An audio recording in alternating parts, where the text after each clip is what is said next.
자, 그러면 우리가 이런 걸 이제 우리가 정리했을 때 트럼프 관세하고 그다음에 충격은 스태그플레이션 성격을 띌 가능성이 크다 이거예요. 네? 그럼 이 속에서 스태그플레이션과 자산시장 붕괴가 네? 이런 이중 충격이 그러니까 미국 경기 침체는 그러니까 전 세계에 영향을 미치잖아요. 네? 전 세계에 영향을 미치잖아요. 이중 충격에 대한 대비도 그러니까는 이게 이제 이재명 민주당 정부가 저기 직면할 하나의 상황이라 이겁니다. 상황이에요. 그럼 이 상황 속에서 우리가 한국 경제가 우리가 대응을 하기 위해서는 그동안 많이 얘기했던 거지만요. 다시 한번 우리가 한번 정리해 봅시다.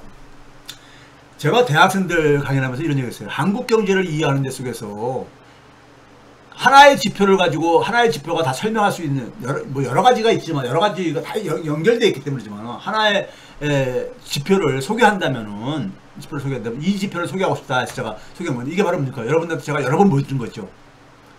소득분의 자산의 배율이요. 소득분의 자산의 배율. 이게 세계 최대라 이거예요. 세계 최대. 우리는 9.8배. 네? 9.8배요. 미국도 5.8배 정도도 안 되는데 일본이 6.9배 되는데 우리는 9.8배로 세계 최고 수준이라 이거예요. 이거에 그러니까는 대한민국 사회 경제가 여기에 다 담겨 있다 이거예요. 이거 이해하시면은 다른 나머지 다 연결되집니다. 어떻게 이해하냐? 이건 뭡니까요? 소득분의 자산이니까 분모가 소득이고 분자가 자산이라는 얘기예요. 네? 그러면 이 값이 크다는 얘기는 뭡니까요? 이거 산수잖아요.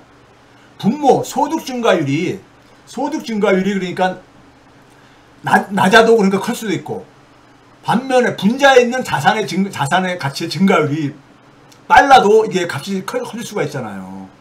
네? 그럼 우리나라는 그러니까는 상대적으로 소득 증가율은 낮고 자산 증가율은 크다는 얘기인 겁니다. 이게 별로 안 좋은 거죠. 네? 특히 뭐냐면 우리나라 자산은 부동산 자산 중심이란 말이에요. 부동산 자산. 새로운 가치를 창출하는 것과는 거의 무관한 부동산 자산이랑 관련된 거라 이거예요. 소득은 되게 땀 흘려서 우리가 벌어들인 거잖아요. 뭐 아르바이트부터 시작해가지고 월급쟁이든 간에 소득이라는 것은요. 이게 최대라는 것은 굉장히 안 좋은 거. 우리 경제가 굉장히 악성 종양이라는 겁니다. 악성 종양인 거예요. 네? 그렇죠? 그럼 우리나라가 지난 35년 동안에 소득분의 자산 배율을 봐보세요. 자산 배율이 쫙 증가했잖아요. 이게 그러니까 제일 세계에서 빨라. 1995년 대비 2023년까지 변동폭을 보게 되면요. 우리나라는 4.3배가 더 증가했어요. 네? 4.3배가 더 증가했어. 일본은 0.2배가 줄어들었는데, 네? 일본은 이 시기가 바로 뭐냐면 잃어버린 30년 가면서 됐던 시기니까요. 네? 그러니까 우리나라가 그러니까 이게 가장 빠르게 증가하는 거야. 소득분할 자산의 배율이요. 이게 지난 30년 이상 동안에. 네? 여기에 대한민국에 문제가 있는 거예요. 실제로 보게 되면은 실질 소득의 증가율하고 자산의 증가율, 특히 주택, 부동산의 우리가 대표적인 이 상품인 주택을 보게 되면은 소득의 증가율은 자산 증가율의 절반뿐이 안 되잖아요. 네? 절반뿐이요. 특히 보게 되면 부동산 자산과 비교해 보게 되면은 제가 이거 여러 번 보여드렸죠. 여러 번 보여드렸잖아요. GDP 증가하고 혹은 가계소득 증가하고 부동산 자산하고 증가율을 보게 되면은 이게 그러니까 우리가 이게 바로 뭘 만든 거냐? 저성장 늪을 만든 부동산 늪이죠. 네? 이거에서 헤어나지 늪이라는 건 뭐예요? 빠져나와야 되는 거잖아요. 빠져나와야 되는 거라고요. 그렇죠? 그러면 이거를 매개한 것이 바로 뭐냐? 가계부채라는 얘기죠. 소득분의 자산의 배율하고 가계부채하고 상관성이 94%거든요. 왜? 부동산 자산 중심으로 돼 있으니까. 부동산 자산을 중심으로 돼 있으니까요. 부동산 자산은 부채를 끼지 않고서는 그러니까 이건 불가능한 자산이잖아요. 형성하기가. 네? 가계부채가 여기에 매개되어 있는 거잖아요. 뭐 대한민국은 굉장히 기형적인 경제 구조예요. 기형적인, 정상적인 경제가 아니지요. 네? 병이 들어도 굉장히 심각한 병에 든 거예요. 여기에 모든 사람들이 인질로 잡혀져 있는 거고요. 인질로 잡혀져 있는 거예요. 네? 이 속에서 소득분의 자산하고 출산율하고 상관성도 굉장히 높잖아요. 결혼율도 보고 다 비슷해요. 이게 그러니까 인구가 감소한다는 얘기는 사회 생태계도 붕괴하고 있다는 얘기잖아요. 네? 그렇죠? 자, 실제로 한번 봐보세요. 우리가 성장률이 계속 떨어져 왔어요. 이건 우리가 상식적으로 알고 있다시피. 떨어졌는데 내수가 그러니까 주로 계속 떨어져 왔더라 이거예요. 내수의 중심적으로 가계소비고. 이거 제가 여러 번 얘기했잖아요. 네?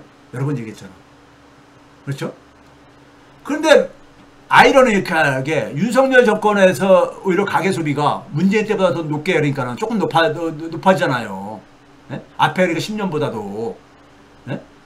그 이유가 뭐냐? 가계부채가 줄어들기 때문인 거예요. 그러면 윤석열 정권이 그러면 일부러 가계부채 줄어드냐? 아니죠. 정책적으로 줄인 게 아니잖아요. 더 이상 가계부채가 늘 수가 없는 상황에 직면한 거야. 한계 상황에. 왜? 부채가 그러니까는 생계를 그러니까 위협하는 거야. 가계의 생계를 위협하는 상황까지 온 거예요. 그러니까 더 이상 가계부채를 증가시킬 수 없는 상황까지 온 거예요. 그래서 제가 부동산 시장의 구조조정은 불가피하다고 보는 이유가 바로 거기에 있는 거예요. 가계부채하고 부동산 가치는 뗄래야 뗄 수가 없는 이 관계잖아요. 근데 가계부채가 만약에 구조조정된다? 그럼 당연히 부동산 시장은 구조조정 될 수밖에 없는 거예요. 양극화로 내용이 깔려있는 건 부차적인 문제고요. 네? 지방을 비롯해가지고 전체적으로 지금 그러니까 예? 예? 그하는 이유가 바로 거기에 있는 거예요. 생계 위기가 제가 그랬잖아요. 가처분 소득으로 보면 잃어버리는 5년 되고 있고 가계소비는 잃어버린 10년 되고 있고 생계가 위기에 하다 보니까는 생계가 그렇게 위기가 된 게 뭐냐? 가계부채와 관련이 크단 말이에요. 네? 이거 봐보세요. 윤석열 때 그러니까는 가계소비가 증가한 이유가 뭐냐면 증가한 것도 되게 보게 되면 하위 50% 이 계층별로 차이가 있어요. 네? 상위하고 하위 50%하고 거의 3배 차이가 나잖아요. 그러니까 서민들은 생계가 위기 상황에 있는 거예요. 위기 상황. 그러니까 이번에 그러니까는 그 민생 지원금이 굉장히 그러니까 지금 뜨겁게 지금 뜨거운 역할을 하는 이유가 바로 그 배경인 거예요. 그 작은 돈이지, 어떻게 보면 작은 돈임에도 불구하고, 예? 그게 그냥 거의 그러니까 구세주처럼 이렇게 역할을 하고 있는 거 아닙니까? 제가 그랬잖아요. 가계소비 지출이, 월평균 가계소비 지출이 10년 전으로 돌아갔다고. 이런 나라가 어딨어요. 이게 생계 위기죠. 생계 위기. 예? 삶의 위기잖아. 지금 그러니까 2분기잖아요. 2분기에 소비 지출 361만 원인데 월평균. 이게 언제 수준이냐? 2분기 조금 개선됐다 하더라도 2017년 2분기. 문재인 민주당이 2017년 2분기 5월달에 출범하잖아요. 그때로 돌아간 거야. 그때로 다시 돌아간 거야. 출발선으로. 예? 이런 상태예요. 여기까지 온 거야. 대한민국 경제가요. 이거 직시를 해야 됩니다. 이거로부터 자유로울 사람 없어요. 예? 세대당 연간 가계소비. 예? 마찬가지고. 가구 가처분, 가구의 소득이 줄어들었은 거는 거죠. 예? 이게 그러니까 그동안에 그러니까 앞에서 얘기한 소득분의 자산의 배율이 여기 다 이걸 때문에 생긴 거라 이거예요. 왜? 가계부채가 증가하니까 소비하고 소득이 붕괴되잖아요. 소비가 억압되잖아. 그러니까 성장률이 줄어들고, 성장률이 줄어든다는 얘기는 일자리가 줄어들고, 그 다음에 소득이 붕괴된다는 얘기잖아요. 그러니까 당연히 뭐 주택 자산도 붕괴되죠. 주택 가치가 2021년에 정점 찍고요.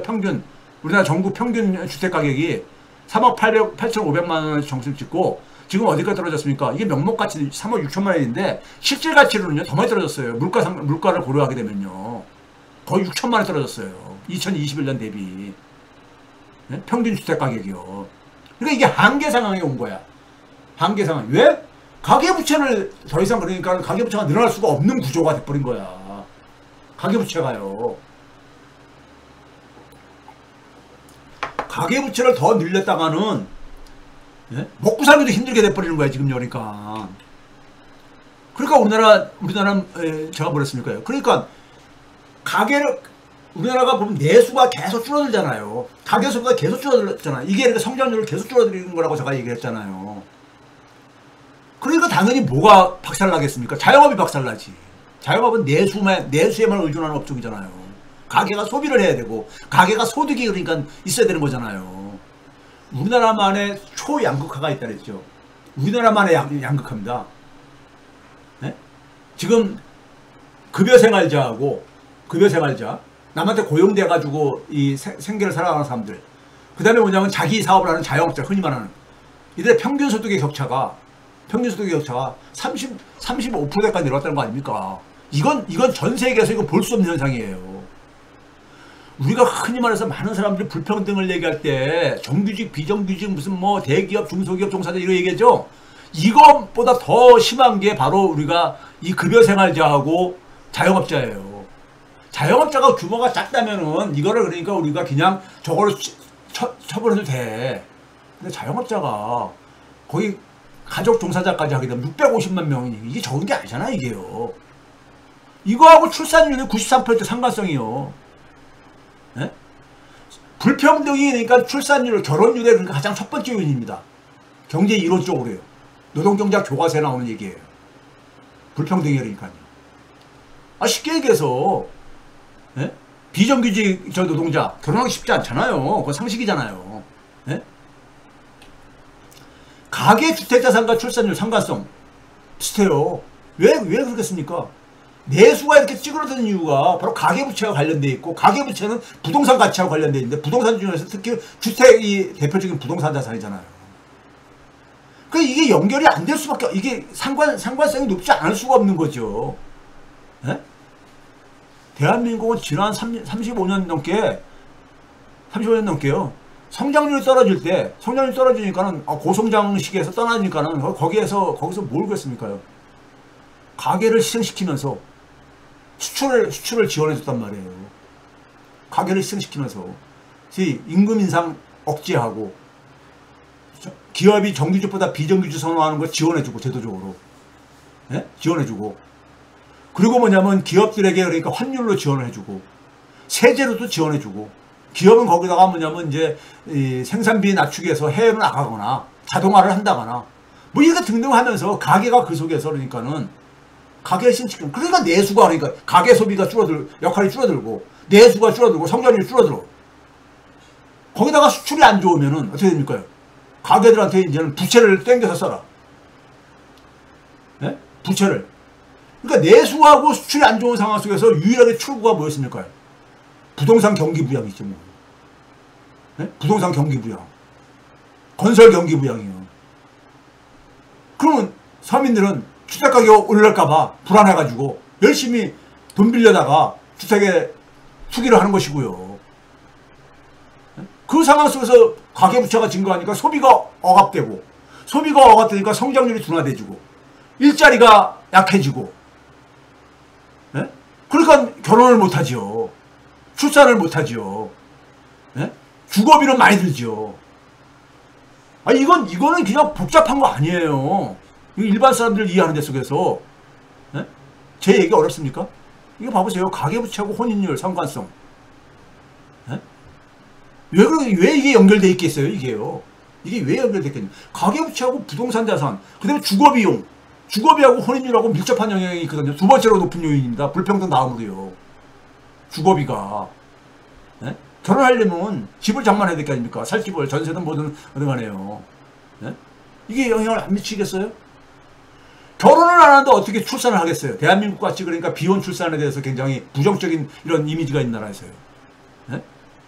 나라가 그러니까 경제 정책적으로 이 출산율을 낮추는데 정책을 하고서는 거꾸로 그러고 나서 또 뭐냐면 또 저출산 예산을 그러니까 막 또 혼인을 높이기 위해서 막 이거 배정하잖아. 이게 얼마나 이게 그러니까는 모순적인 모습이냐고요. 한쪽으로는 그러니까 결혼을 못하게 하고 앉아있고, 한쪽으로는 그러니까 애기들 더 많이 낳는데 그러니까는 또 예산을 투입해가지고 지원하겠다고 하고 앉아있고. 이게 도대체가 제정신인 나라냐고요. 이게 소위 말해서 전문가나 아니면 경제 관료들이 이런 정책을 지난 30년 넘게 계속해서 해온 거예요.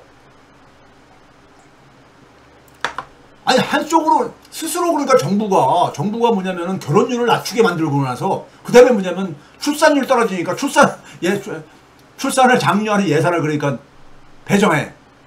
근데 원인을 방치하니까는 이게 해결되겠어? 이게 아무리 이거다가 밑빠진 독이죠. 간단한 논리예요, 이거요. 어? 경제의 이론 많이 필요치가 않아. 가계부채하고 출산율 상관성, 혼인율하고 마찬가지잖아요. 그리고 당연히 뭐냐면 고령화하고도 저출산과 고령화는 밀접한 관계죠. 동전의 앞뒷매잖아요. 고령화라는 게 뭐예요? 65세 이상인 걸 차지하는 비중이잖아요. 네? 그렇죠? 전체 인구에서. 근데 전체 인구를 결정하는 건 뭐예요? 출산율이잖아요. 갈수록 의료기술 발달로 오래 살고 사람들은. 그러니까 분자는 계속해서 그러니까는 이제 값이 커지고 분모는 자꾸만 작아지고 하니까 고령화 비율이 높아지죠. 저출산하고 이건 그냥 동전 앞뒷면이에요. 그런데 이게 어디서 비롯됐냐? 고령화율이 자산소득 격차에서 비롯된 거라. 이거 상관성이 거의 100% 가깝잖아요. 네?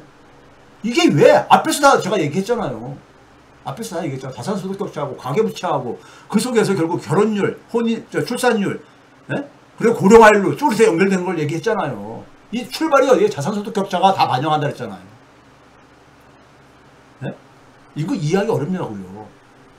자산소득 격차, 이 고령화율이. 그럼 고령화라는 건 뭐예요? 그 사회에 저처럼 나이 많은 사람들이 많다는 거잖아요. 65세 이상인 거 많다는 얘기잖아요.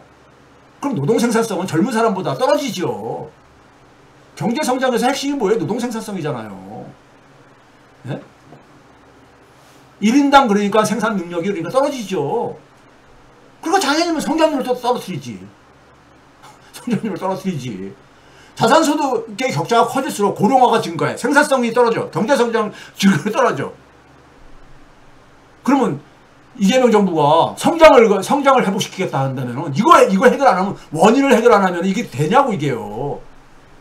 해결 안 됩니다. 지난 35년 넘게 이거 작동한 거야. 우리가 의사가 환자를 그러니까 우리가 고통에서 해방시켜 주려면요, 진단을 정확하게, 그 고통의 근원이 무엇이냐를 정확하게 진단이 선행이 돼야 되는 거잖아요. 췌장에 문제가 있는 사람을 가지고 간을 씨름을 하게 되면은 이게 치료가 되겠어요? 그게 저희 부친이 그런 경험을 겪었습니다. 그래서 네? 의사가 병원들에서 엉뚱한 거 가지고 씨름하고 원인을 발견을 못하니까 네? 한국 경제도 마찬가지예요. 성장회복 누가 반대해? 성장회복 누가 반대하냐고요. 성장이 돼야지 일자리도 증가할 게 아닙니까? 가계수도 증가하고 그럴 게 아닙니까? 민생이 회복될 게 아니겠어요. 근데 그 원인을, 가장 근원인 뿌리를 그러니까는 뽑지 않으면은 이게 해결되겠냐고요. 해결 안 됩니다. 이거 근원을 그러니까 얘기 안 하는 건 그냥 구호야, 구호.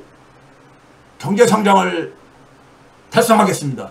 민생을 회복하겠습니다. 이거 구호지. 이게 무슨 저거예요. 처방이에요. 이거 구호야, 구호. 구호로는 해결이 안 되죠. 구호. 네? 구호는 해결이 안 됩니다. 자, 자영업 제한. 이거 우연이 아닌 게 바로 그랬잖아요. 가계소비가 이렇게 막 잃어버린 10년 되고.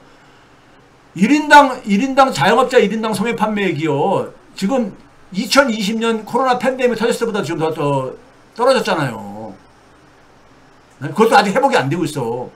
1분기보다는 조금 회복됐지만 2분기에 예? 이게 바로 뭐예요? 민주주의 힘이라고 했잖아요. 99.54에서 99.89까지 조금 회복됐지만 여전히 2020년 100보다 낮잖아. 예? 그럼 이번에 일회성 가지고 조금 올라갈 거예요. 근데 이거 가지고 잠깐 반짝 올라갔다가 그 다음에는 그거 다 쓰고 나면은 저절로 이게 소매 판매가 살아납니까? 예? 2분기 기준도 마찬가지라고 그랬고, 예? 마찬가지고요. 그럼 이런 상황 속에서, 그러니까 제가 그래 얘기하잖아요. 예? 이런 상황 속에서 답은 분명히 존재하는데 그거를 할 의지가 없으면은 못하러 정권 잡냐고, 못하러 공직에 들어가냐고요. 예? 저번에 공직에 안 들어가냐? 그런 거 할 수 있게 안 해주면 공직에 들어갈 필요가 없는 거죠. 왜? 들어가죠. 채백원도 뻔하네. 채백원도 뭐 어쩔 수 없네. 뭐 이런 얘기 들으려고 제가 거기에 들어갑니까? 네? 이런 얘기 들으려고. 뭐게 저라고요. 과거 정권에서 그랬던 사람들. 그 당시에는 그냥 막 했다 해가지고 했는데, 결국 어떻게 했습니까? 다 깜빵에 들어가는 게 여기 대부분의 모습이잖아요. 네? 정권 바뀌고 나면 깜빵에 들어가고 앉아있고. 조사받고 검찰 조사받고 앉아있고 이런 거 반복되고 앉아있잖아요. 자, 그럼 이 속에서 지금 우리가 트럼프발 충격이 오고 있다 이거예요. 트럼프발 충격. 그럼 과거의 충격들이 우리나라 경제를 어떻게 만들었는가 한번 봐봅시다요. 우리나라는요, 우리나라를 보여주는 또 다른 하나의 지표가 이겁니다. 이게 뭐냐면 1992년부터 2011년까지 한 10년 동안에 가계 소비 지출입니다. 실질 소비 지출이요. 근데 이 사이에 3번의 충격이 있었어요. 3개의 충격이 있었어요. 그래서 제가 3연속 충격이라고 합니다. 이게 대한민국 경제를 이렇게 가는데, 이거 봐보세요, 이게요. 자, 1992년부터 97년까지는 기울기를 보면 됩니다. 쫙 이렇게 증가하잖아. 그러다가 옆으로 행보하잖아, 행보. 외환위기 이후부터는 행보하잖아요. 쭉 빨간색은 뭐냐면 떨어졌다가 좀 올라갔는데 우상향으로 이렇게 올라가는 게 아니라 옆으로 행보하잖아, 옆으로 거의요. 이게 가계소비 지출액이 왜 이렇게 됐느냐? 네? 이게 언제? 첫 번째는 98년도에 외환위기 있었죠. 2003년도에 카드 사태 터지죠. 카드 사태발. 그 다음에 2008년도에 금융위기, 2009년도에 금융위기 오죠. 이게 빨간색 수치가 바로 그거예요. 이게 충격이었잖아, 그 당시에. 외환위기도 충격이었잖아, 거대한. 카드 사태도 충격이었습니다. 그리고 글로벌 금융위기도 충격이고. 두 개는 그러니까는 대외적인 외부로부터 온 거고, 하나는 뭐냐면, 하나는 내부에서 그러니까는 정책 실패로 나타난 거고, 그런 거잖아요. 그 동안에, 이거 충격받을 때마다 어떻게 됩니까? 가계소비가 확 줄어든 거야. 줄어드는데 뭐냐면, 그게 끝나고 나서도 회복이 안 된 거야. 왜 회복이 안 됐겠어요? 가계를 버렸으니까, 정부가. 가계를 구제한 적이 없어, 대한민국 정부는. 대한민국 정치에서는 가계는 그러니까 항상 뭐냐면, 희생양이지, 네? 희생양이지, 그걸 구제 대상이 아니야. 네? 대한민국의 민주주의 수준인 겁니다, 이게요. 가계가 이렇게 취급받았어요. 가계라는 게 뭐예요? 국민이잖아요, 국민. 국민이 이렇게 취급받은 거야. 3연속 충격의 모습이 바로 이 가계소비 지출액에 드러나요. 이건 왜 그렇겠어요? 가계소득이 어떻게 됩니까? 1997년에 4,252만원에서 2011년에 4,000원. 이것도 옆으로 행보하잖아. 10년 넘는 기간 동안에. 원래는 그러니까 그 이전에는 저 오렌지 색깔로 쭉 진행돼가지고 저렇게 갔어야 됐는데, 소득이 그러니까 세 번의 충격을 받으면서 45% 수준으로 추락한 거야.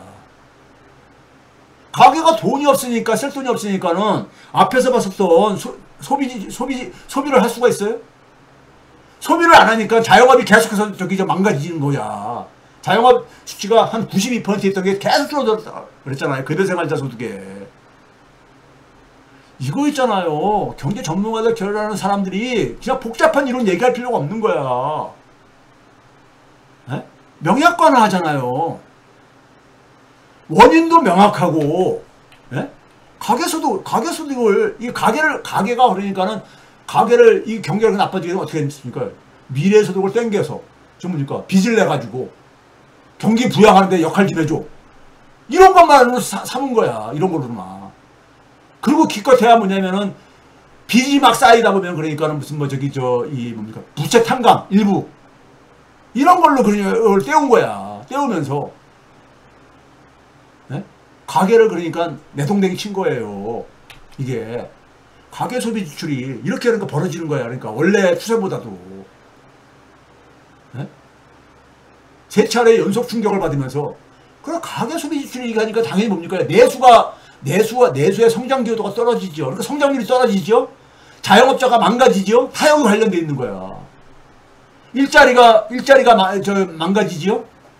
그러니까 불안하니까 어떻게 됩니까? 고용이 불안하고, 노후가 불안하니까 자산 축적, 부동산 자산 축적에 같이 타격이 연결돼서 돌아가는 거 아닙니까? 네? 가계소비가요, 이렇게 줄어들어요. 성장률이 그러니까는 1992년 예하기 전에는 8% 정도 됐어요, 연평균.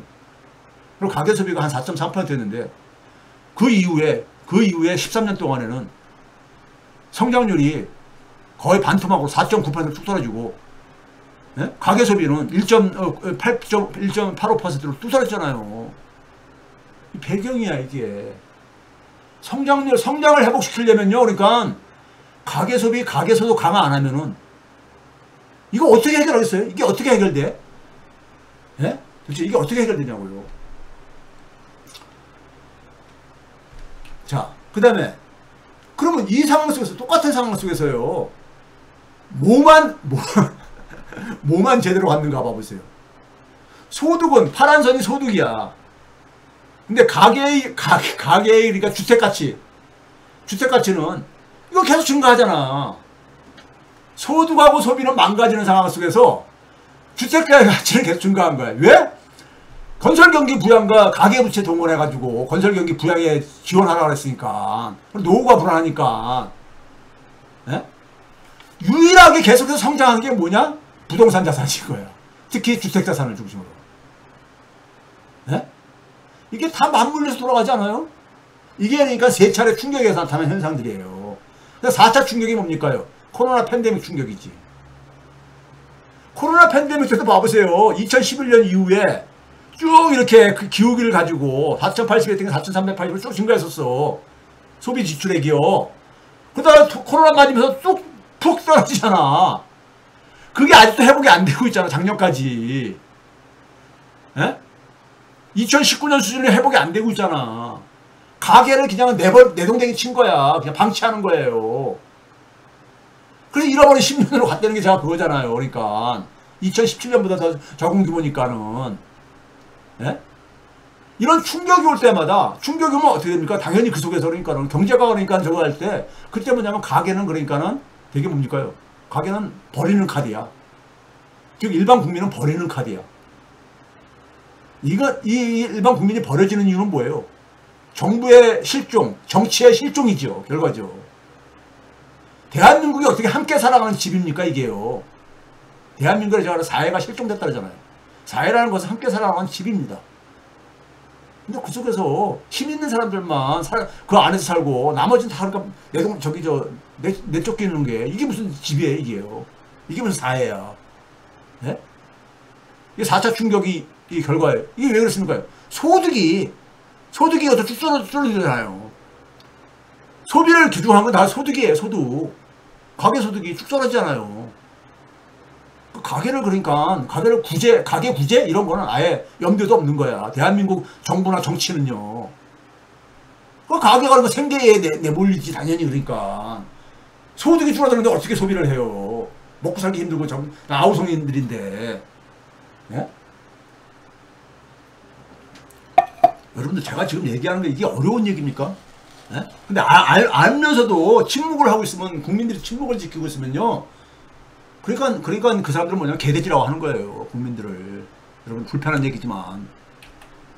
가계소비가 한번 봐보세요. 최근까지 2011년 이후에 세 차례 충격 이후에 진행된 거 봐보세요. 오렌지 색깔로 쭉 진행되던 것이 이게 충격을 받으면서 쭉 떨어진 거잖아요. 네? 작년까지 격차가 더 벌어지고 있잖아. 다시 2022년 이후에까지 좀 줄어들던 게 다시 벌어지고 안 됐잖아. 윤석열 정부 들어와가지고 윤석열 더 벌어지잖아. 네? 그러면은 이런 상황이니까 경제가 이렇게 안 좋은 거예요. 내수가 안 좋고 자영업이 안 좋고 그런 거예요. 이게 현실이라고. 이게 쉬운 거야 이거 굉장히. 그래서 지난 4차례 충격의 결과를 봐보세요. 외환위기 전에는 가계소비 봐보세요. 성장률이 8%. 가계소비가 그 중에서 절반 이상 4.3%를 기여를 했어. 근데 외환위기 이후에는 성장률이 4.9% 밑으로 뚝 떨어져. 그리고 그 속에서 가계소비는 1.9% 미만으로 뚝 떨어져. 그러고 나서 이게 세 차례 충격 때까지죠. 세 차례 충격의 결과가 이거인 거예요. 그러고 나서 코로나 팬데믹이 있기 전에 그 결과가 성장률이 3% 떨어진 거고 가계소비는 1.1% 떨어진 거죠. 그러고 나서 코로나 팬데믹 이후에 성장률은 다시 2% 떨어지고 가계소비는 0.5% 떨어지고 이게 계속 떨어지는 거야. 계단식으로 떨어지는 거야 이게. 이게 성장이 실종되고 네? 민생이 망가진 배경이에요, 이게요. 내 차례 이런 충격을 받을 때 정부가 없었던 거야. 각자 도생. 외환위기 때, 예? 외환위기 때 많은 가정이 해체되고, 예? 노숙자가 증가하고, 예? 이런 것들이 결국 뭐예요? 정부가 실종이고 정치가 실종이 되는 거죠. 예? 내가 아니고 우리 집이 아닌 게 다행이다만 생각하고 많은 사람들은, 예? 가계는 그러니까 버리는 카드였었던 거야. 국민은 버리는 카드야. 일관되게 지난 35년간 대한민국 사회에서는 버리는 카드야. 그러니까 네 번의 충격 속에서도 가계의 주택 자산은 계속 증가하잖아. 계속 증가하잖아. 예? 소득은 안 증가하는데, 소득은 옆으로 행보하는데 부동산만 증가하잖아요. 이게 바로 뭐예요? 소득분의 자산의 격차가 이게 생길 수밖에 없지. 커질 수밖에 없지. 제일 처음에 소개한 대한민국 전 세계에서 1등인 게 소득분의 자산의 격차. 이게 전 세계에서 1등인 게 여기서 확인되잖아요. 이런 식으로 진행된 거야, 대한민국이요. 예? 문재인 정권에서 여러분들 이 건설업과 부동산업에 대한 돈이 엄청 들어간 거야. 이게 파란색 막대기가 중간에 이렇게 있잖아요. 이게 막대기 기울기가 굉장히 가팔라지잖아. 건설업과 부동산업에 대한 국내은행의 대출금이 2배가 넘게 증가를 해. 네? 2배가 넘게. 전체 기간 속에서는 그러니까 전체 기간 속보다도 네? 몇 배가 더 증가하는 겁니까? 3배가 정도가 더 증가하는 거야. 돈이 글로 가도록 그러니까는 이게 방치한 거야. 이건 변명의 여지가 없는 거예요. 네? 변명의 여지가 없는 거야. 왜? 금융에 대한 것은 정부가 개입할 수가 있는 거거든요. 여신에 대해서는요. 네? 특히 뭐냐면 지방은행, 지방의 부동산도 막 뜨겁게 달아올랐죠. 왜 그렇습니까요? 오렌지 색깔이 지방은행의 대출입니다. 건설업과 부동산업 중에 대출 비중이야. 굉장히 빠르게 증가했잖아. 문재인 정권에서. 지방은행이 주도를 해서 대출을. 네? 그러니까 지방의 부동산도 많이 올랐잖아요. 그게 지금 꺾이고 있는 거야. 맨 끝에 보게 되면요. 자, 이런 상황 속에서 5번째, 다음 충격이 저는 두려운 겁니다. 다음 충격의 내용은 뭐예요? 스태그플레이션과 자산시장 붕괴. 연준 실기 충격이, 트럼프 리스크 충격이 두려운 겁니다. 우리가 6월달부터 수출액이 새로운 기록을 만들고 있습니다. 역대 월별 기준으로 6월달, 7월달에 최고를 기록하고 있어요. 그 전까지는 2022년 수준이 회복이 안 됐었어요. 처음으로 2022년 수준을 넘어간 게 6월달, 7월달이에요. 네? 넘었는데, 근데 우리나라 12대 반도체를 제외한 반도체 착시 효과입니다. 거의. 우리나라 수출액에 지금 현실은 반도체 착시 효과예요. 반도체는 고용 효과가 크지도 않아요. 나머지 수출액이라는데 나머지 12대 주력 산업의 수출액을 봐보세요. 2011년이 7월달 기준으로 378억 달러였었습니다. 근데 올해 7월달은 301억 달러 뿐이었는데 잃어버린 15년이잖아요. 네? 잃어버린 15년이잖아요. 산업이 네? 여기에는 그러니까 자동차, 조선, 네? 그 다음에 정밀기계, 그 다음에 우리가 디스플레이, 네? 우리나라 소위 말해서 제조업의 대표적인 산업들 다 여기 포함되어 있는 거잖아요. 이거예요. 그런데 그래서 우리가 보게 되면요, 이게 미국의 기준입니다. 미국의 수출, 누구에 대한 수출, 한국에 대한 수출, 중국에 대한 수출 쭉 해가지고 이 수출입니다. 올해 1분기에는 한국은 마이너스 1.4, 한국으로부터 수입도 마이너스 1.3이었어요. 그런데 2분기에 우리나라 미국으로부터 수입이 마이너스 7.3%로 많이 하락합니다. 중국이 제일 많이 하락했죠. 빨간색으로 제가 이렇게 했는데 36% 정도 하락했으니까 중국에 대해서 이게 기본적인 저거니까. 근데 두 번째로 가는 게 캐나다입니다. 캐나다하고 교역액이 가장 크잖아요. 멕시코랑 캐나다, 멕시코 이런 식으로요. 네? 그런데 중국하고 캐나다는, 멕시코는 심지어 미국의 수출, 그들 나라에 대한 수출도 줄어들어요. 왜? 거기는 맞대응을 하거든. 맞대응을 하거든. 미국이 이들 나라한테 중국, 캐나다, 멕시코에 수출했다는 얘기는 중국, 캐나다, 멕시코는 수입을 한 거잖아요. 미국으로요. 미국에서. 그것도 마찬가지로 이제 보복을 하니까는. 서로가. 근데 한국은 한국은 수입도 증가했어. 수출은 감소하는데. 예? 이게 우리나라의 지금 현실입니다.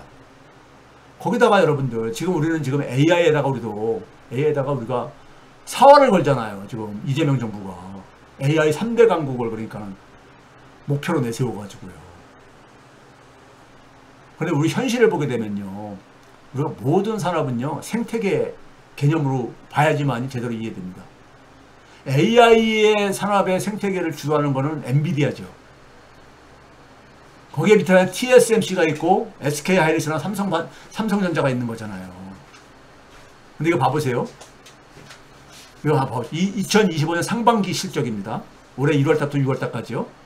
매출액을 보게 되면 엔비디아가 834억 달러, TSMC가 556억 달러, SK 하이닉스가 260억 달러, 삼성전자가 371억 달러. 합해가지고 30억 달러 정도 되는 거죠.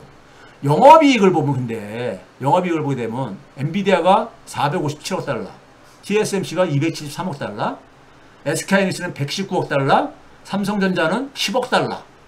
두 개 기업을 합해도 130억 달러 정도밖에 안 되는 거잖아요. TSMC의 절반도 안 되는 거잖아. 그러다 보니까 기업 가치가 어때요? 6월 30일 2분기 말 기준으로 해가지고요. 엔비디아는 이 당시에 4조 달러 좀 되기 전에 3조 8,561억 달러. TSMC는 1조 2천억 달러 가까이 1조 달러 돌파했죠. TSMC는 드디어. SK하이닉스는 1,570억 달러, 삼성전자는 2,900억 달러. 네? 두 개 합해도 5천억 달러가 안 되잖아요. 그러면 AI 반도체의 생태계를 누가 주도하고 있느냐를 여기서 딱 보이는 거예요. 누가? 엔비디아가 주도하고 가치 사슬 체계 속에서 TSMC가 그 옆에 있는 거고, 한국은 하이단위인 거예요. 같이 옆에 나란히 있는 게 아니라 이거예요. 그럼 이 속에서 이게 왜 그런 거냐? 우리나라 산업은 생태계 개념이 없어요. 여러분 봐보세요. 우리나라 AI 3대 강국을 했는데 기업들 입장 속에서 여러분들 우리나라 기업에서는 삼성전자가 제일 여기에 가까운 기업이었잖아요. 삼성전자가 고인이 된 이건희 회장이 2010년도에 5대 미래 사업을 만들겠다, 5대 신수종 사업을 가겠다 해갔을 때 거기에 AI가 없었습니다. AI가 없었어. 그 당시에요. 5대 업종에 미래를 내다보는 눈이 이 정도 있었어요. 2010년도가 소위 말해서 G세대, MZ세대라고 하잖아요. 우리가 G세대가 2010년부터가 G세대, 알파세대라고 하죠. G세대가 아니라 MZ세대 이후에 알파세대라고 했잖아요. 소위 말해서 AI가 그러니까는 본격적으로 그러니까 적용되기 시작하는 게 2010년경부터입니다. 네? 2010년 유럽연합에서 보고서도 나오고 그렇게 했었어요. AI 실수율이 굉장히 줄어들어가지고 그게 2010년경이에요. 근데 그 당시에 이건희 회장이 삼성전자의 5대 사업을, 미래 5대 사업을 결정하면서 거기에 AI가 없었다니까. 그 이재용 부회장이 2018년도에 당시에 부회장이 있었으니까요. 예? 아버지가 이제 어쨌든 이 식물인간처럼 누워있을 때 4대 신수종 사업으로 이걸 바꿉니다. 아버지가 5대로 했던 걸 4가지로 바꾸면서 거기에 AI가 처음 들어가요. 2018년 대에서야. 그리고 나서 뭘 했습니까? 그리고 나서 그 한 게 뭐였었어요? 네? 그리고 나서 한 게,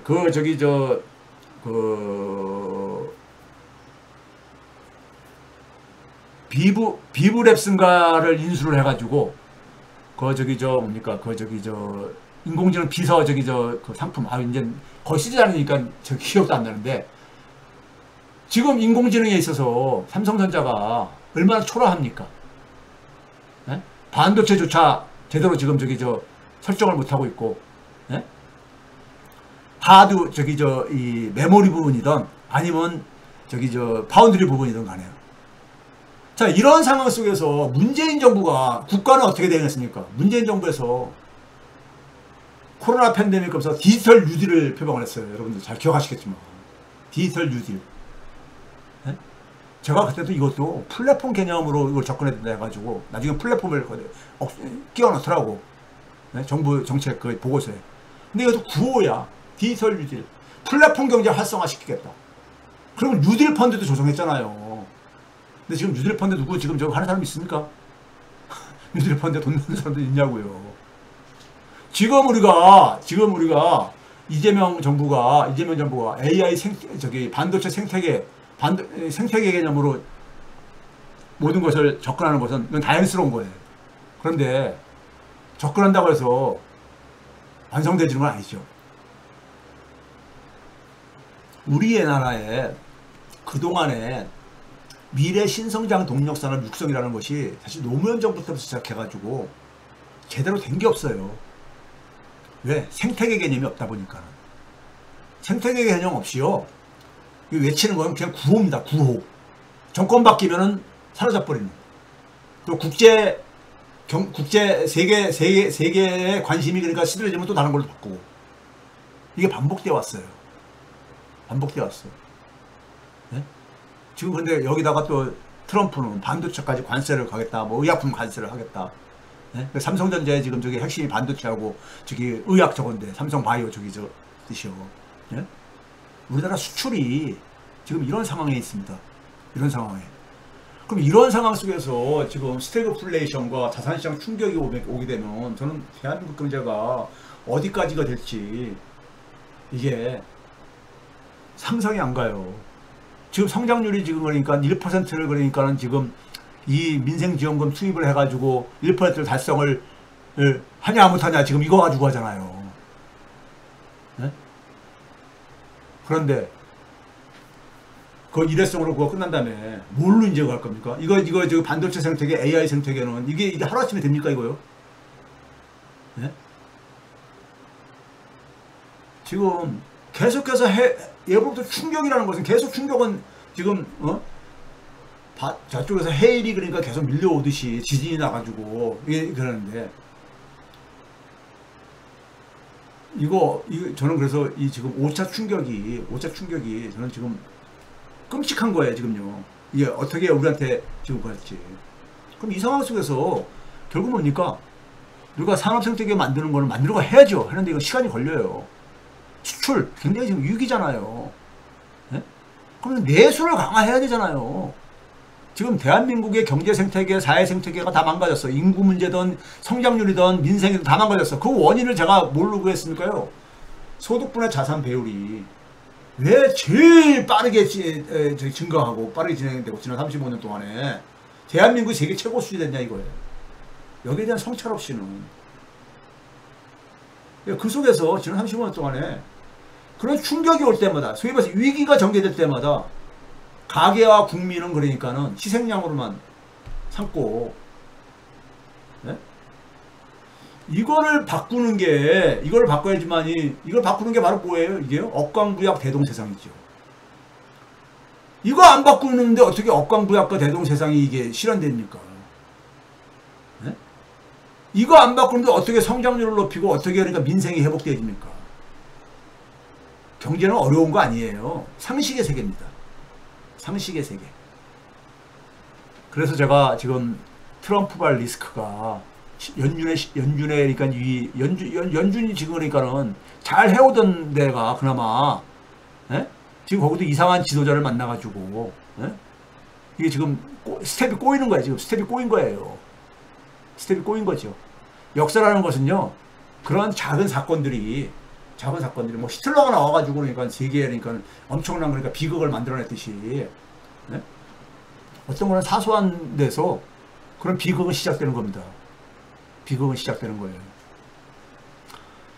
이런 것에 대한 그러니까 것은 개인들이 그러니까 어떻게 대응하기 어려워. 국가를 경영하는 사람이 이 머릿속에 이게 그러니까 있어야 되는 거잖아요. 이거 없으면요 또 실패합니다. 왜? 진단을 못하고 그림을 못 그리는데 어떻게 거기에 대응책이 나올 수 있겠어요? 자, 오늘 제가 그래서 연준의 이 실기 충격이라는 주제를 가지고 다룬 이유가 좀 상당히 지금 불길하다 이겁니다.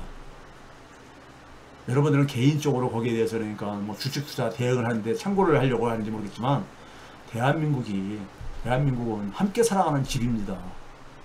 함께 살아가는 집이에요. 예?